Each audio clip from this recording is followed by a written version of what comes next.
In terms of the first one, the ending of our occupation, so when we occupied, which was on the 23rd of September, we had three demands. So the first demand was that private security was to be removed from our campus. The second demand was that there's this list of satisfactory demands which we had given the dean, that we needed satisfactory answers to those demands. Then the third one was that we wanted an inquiry into the deanery. So we are satisfied that all of those demands have been met, and thus we are leaving the occupation. However, we are continuing with a national shutdown. As you see, it's at UCT, UWC, CPUT, and VITS and UKZN and all the universities. So we are leaving the occupation because our faculty-specific demands have been met. However, we are continuing with the national shutdown for free decolonized education. Firstly, there's been no private security on our campus.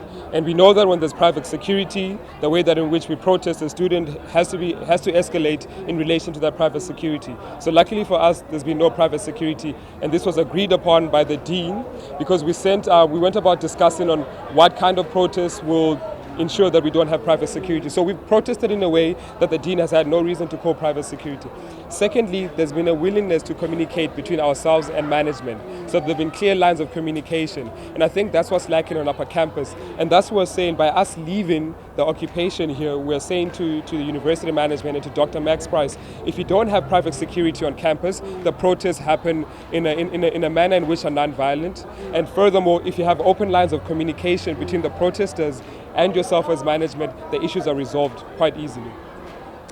I would also like to, on top of everything that my comrade has so eloquently mentioned, us as a faculty, we began these negotiations and this conversation on the foundation of the fact that there was a lack of trust between management and students. And on that foundation, we began to negotiate. So our negotiations have not been just about demands. They have been about bridging the gap between management and students and staff. They've been about flattening hierarchies and changing the culture in our faculty. It's not just about meeting demands. And that's something that we see, that there's a lack of commitment to do that from UCT management and from other universities. It's a shame.